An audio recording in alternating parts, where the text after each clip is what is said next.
At my dad's will reading, the lawyer looked down at the paper, cleared his throat, and said, "To my son, Michael, I leave the family business, all equipment, and the building. To my daughter, Natalie, I leave my love and best wishes. My brother got the company I'd spent years helping to run." I got a sentence in a letter. They said, "You'll be fine. You're the responsible one. Girls don't need a factory." 10 years later, after my brother's leadership almost destroyed that factory, the bank hired a consultant to see if it could be saved. That consultant was me. And the price I ended up paying to take it over? $1. This is how the daughter cut out of the will bought the family business for $1. In my family, love was measured in work. How many hours you put in at the shop? How many weekends you gave up to help keep the legacy alive? No one worked more hours in that place than I did. And somehow, I was still the one who didn't count. My name is Natalie. My dad owned a small manufacturing company in Ohio that made metal parts for farm equipment. Nothing glamorous, just brackets and hinges and custom bits with serial numbers instead of names. Carter Fabrication had been in our town since before I was born. The sign out front said since 1979 with a faded drawing of a gear. Growing up, I spent more time there than in our own living room.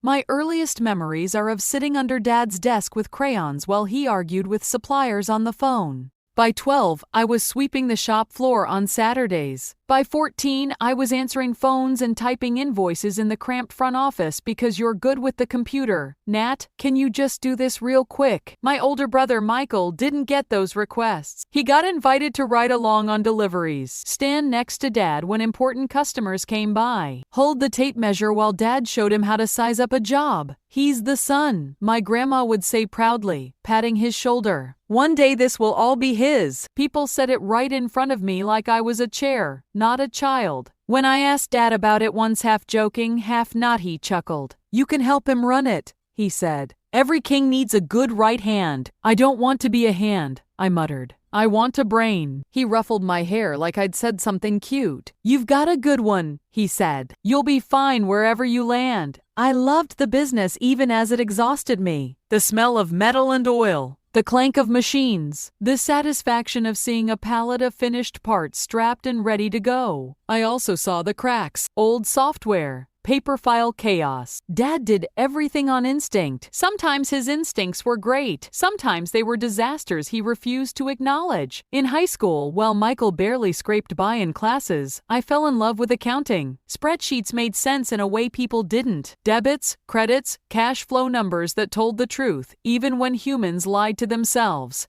My guidance counselor, Mrs. Patel, was the first adult who said the thing out loud. "You'd make a great CPA," she told me. "You could help your family's business at a different level if you wanted, or you could go anywhere. You have options, Natalie." Options, a word that had never been used about me before. At home, when I mentioned going to college for accounting, my parents looked at each other like I'd said I wanted to join the circus. "Who's going to help at the shop?" Dad asked. "We can't afford to lose you and your brother at the same time." "Michael doesn't exactly help," I pointed out. Dad waved that off. "He'll step up," he said. "He's just young." Mom tried a different angle. "College is expensive," she said. "We can help a little, but not much. Maybe you can take classes part-time while working here. That way everyone wins." Everyone in her mind meant the business. I took the compromise. Community college at night, full-time days at Carter Fabrication. I processed payroll in the morning, packed boxes in the afternoon, did homework on the couch at night while Dad snored through the evening news. Michael worked there on and off.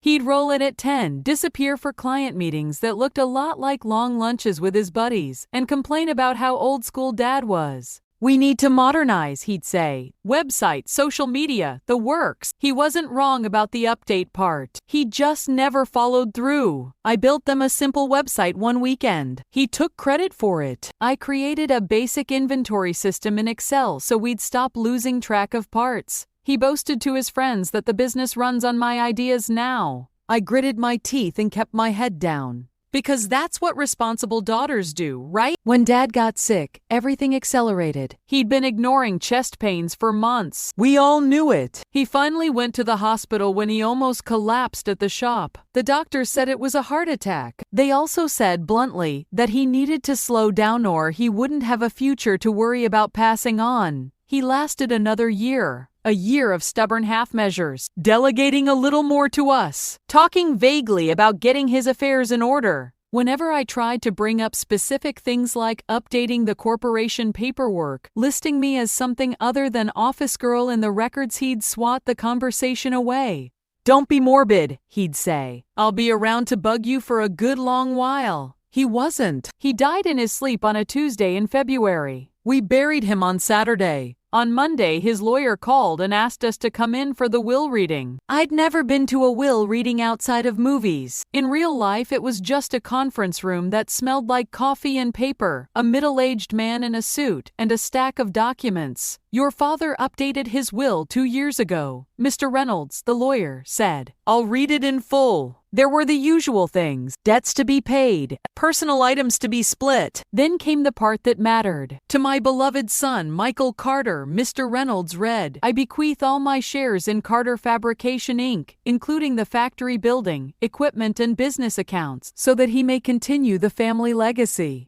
Michael squeezed Mom's hand. I waited for my name. And to my daughter, Natalie Carter, the lawyer continued, I leave my love and best wishes. Natalie has always been capable and independent. I know she will make her own way in the world without needing to be tied down by the factory. I trust Michael to take care of her if she ever needs help. Silence. You know that ringing sound you get when a bomb goes off in movies? That's what it felt like in my head. Is that it? I asked. Mr. Reynolds glanced at the paper. There is also a letter, he said, sliding an envelope toward me. In his own word, I opened it with numb fingers. Dear Nat, it began in Dad's messy handwriting. If you're reading this, I'm gone. You know how proud I am of you. You're too smart to be stuck in this shop forever. I don't want you burdened with it. Mike will run the business. If you ever need anything, go to him. You'll be okay. You always land on your feet. Love, Dad. I laughed out loud. It came out wrong. Mom gasped. Don't be disrespectful, she said, eyes brimming. I'm not laughing because it's funny, I said. I'm laughing because he just gave me a lifetime of unpaid work and then decided I'd be burdened if he acknowledged it legally. Michael cleared his throat. Come on, Nat, he said. You never cared about being in charge. You always said you hated the stress. This is a gift. You're free. Free to do what? I asked. Free to watch you run the company into the ground while I have no say. Free to hope you take care of me if you feel like it. Mom reached for my hand. Your father didn't mean to hurt you, she said. He just followed tradition. Sons get the business. Daughters make their own way. That's how it's always been. Just because something has always been doesn't mean it should be. The next few months were strained. I kept working at the shop because walking away while things were in flux felt wrong. I also finished my degree and sat for the CPA exam. If Dad wasn't going to recognize my value with shares, I'd create value somewhere else with letters after my name. Michael took over as official president. He printed new business cards, updated the website About Us page to feature his photo, talked big about modernizing operations, then proceeded to make the same impulsive decisions he always had, just now with more zeros attached. He bought new equipment on high-interest leases without fully calculating demand, gave huge discounts to his buddies on jobs that barely broke even, ignored my spreadsheets when I warned that cash flow was getting tight. You worry too much, he'd say. We just need a big contract. Think big. Thinking big doesn't pay invoices. Numbers do. When I pushed too hard, he snapped. You sound like Dad when he was naggy, he said. This is my company now. If you don't like how I run it, you don't have to work here. So I stopped. I gave 2 weeks' notice, handed over tidy files, and walked out of the building I'd grown up in. I joined a mid-sized accounting firm in the city that did audits and consulting for small businesses. It was weird at first, advising other companies on their books, but I was good at it. Really good. 10 years of living inside a messy family business had given me instincts no textbook could. Fixing other people's ledgers felt cleansing. I still drove past Carter Fabrication sometimes. The parking lot got emptier. The help wanted sign disappeared, replaced with now hiring, again and then nothing. Checks from Carter Fab started arriving late at my firm when they hired us for basic tax prep. Their vendor accounts aged. Rumors trickled in through town gossip and client chatter. Michael had lost 2 major accounts. A lawsuit over faulty parts had drained reserves. He'd taken a second mortgage on the building. I tried not to feel vindicated. Didn't always succeed. One Tuesday morning, I walked into work and saw a familiar name on the day's schedule. Upcoming client consultation, Carter Fabrication Inc. Financial review/turnaround feasibility. The partner in charge, Diane, called me into her office. I pulled you for this one, she said. You know them, right? I hesitated. Know them as in grew up there, I said. My brother owns it now. Our dad started it. Her eyebrows rose. Conflict of interest? She asked. Not legally, I said. No financial ties anymore, but plenty of emotional baggage. She smiled sympathetically. We can assign someone else, she said. But honestly, you're our best at small manufacturing turnarounds. As long as you can stay professional, I think you're an asset here. I thought about Dad's letter, about my name not being on the will, about Michael waving off every warning. I can be professional, I said. A week later, Michael walked into our firm's conference room with a banker. He looked older. Tired, less swagger, more slouch. He froze when he saw me. Natalie, he said, you work here? I do, I said, standing to shake his hand like any other client. I'm the senior consultant assigned to your case. The banker, Mr. Lewis, nodded. Our credit committee wants an independent look at Carter Fabrication's financials, he said. We need to know if this business can be saved before we restructure their debt. Translation: the bank is scared and wants cover for whatever decision it makes next. We dug into the numbers. It was déjà vu and horror rolled into one. Revenue had dropped 30% over 5 years. Costs hadn't. They'd added debt equipment loans, building loans, lines of credit without increasing profit. Owner draws to Michael were high in the early years, then shrank to almost nothing as the business struggled. Vendors were suing over unpaid invoices. The bank had already given them one forbearance on the mortgage. Another wasn't likely. On paper, the business was technically solvent for now. But it was a house of cards. We had 3 options. Recommend the bank pull the plug and force liquidation. Recommend a strict turnaround plan with heavy changes and new management. Find a buyer willing to take it over, assume liabilities, and give the bank some hope of repayment.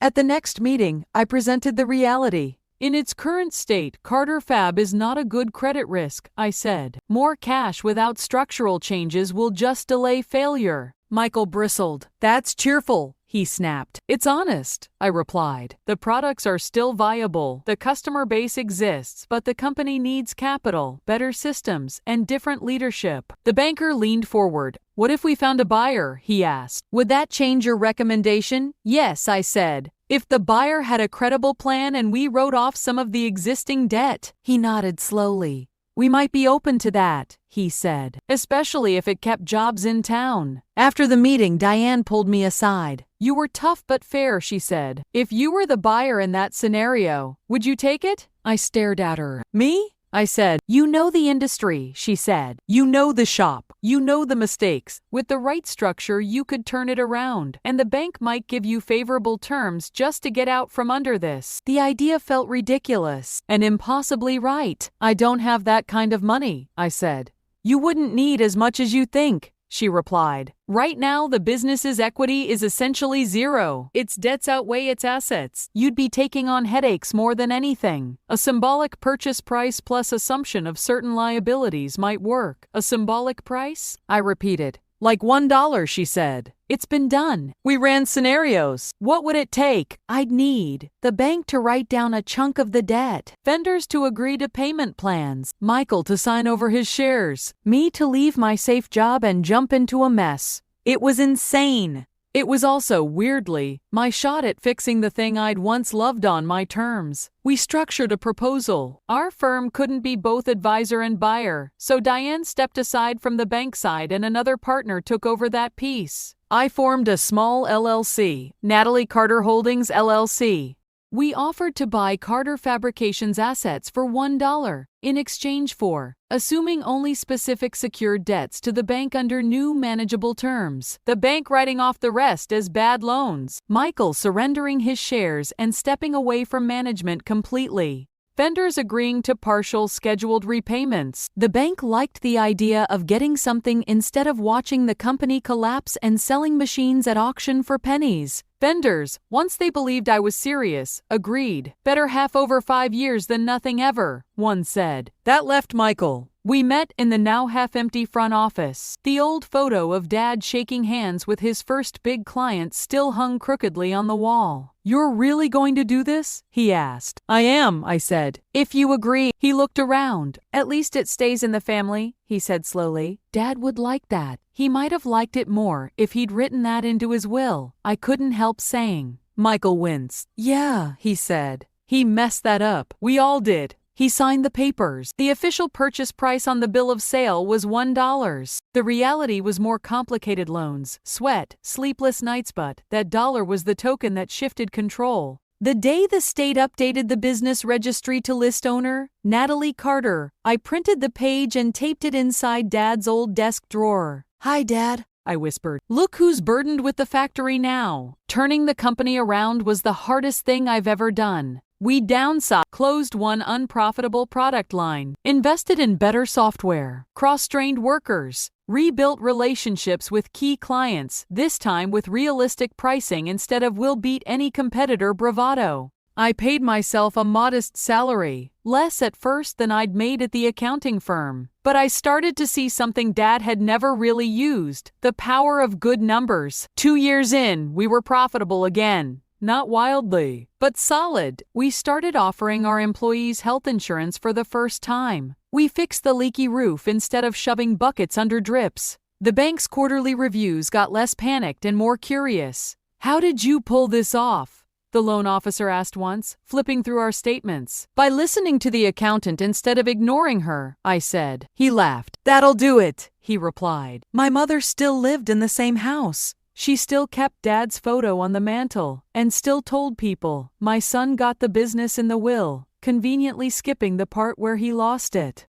When people pointed out that my name was on the sign now, she'd say, well, Natalie always was a hard worker, as if that explained everything. One Thanksgiving, after too much pie and wine, she pulled me aside. You know your father didn't mean to hurt you, she said quietly. He thought he was protecting you from a hard life. I know, I said. But he was wrong. She nodded. I see that now, she replied. You were always the one who could handle this. We just couldn't see past tradition. It wasn't a full apology, but it was something. Sometimes people ask if buying the business for $1 felt like revenge. It didn't. It felt like finally getting the chance to do the job I'd already been doing for years with the authority to match the responsibility. The revenge, if you want to call it that, was subtler. It was seeing the faces of Dad's old friends and suppliers when they realized who'd saved the company. It was offering internships to girls from the local high school, interested in engineering and finance, not just the boys destined for the shop. It was knowing that the next generation of kids who sweep the floor on Saturdays will see a woman's name on the sign and think, maybe that could be me. If you're listening to this and your family has ever told you to be grateful for love and best wishes while they hand the real power to someone else, hear me. You are allowed to want more than a mention in a letter.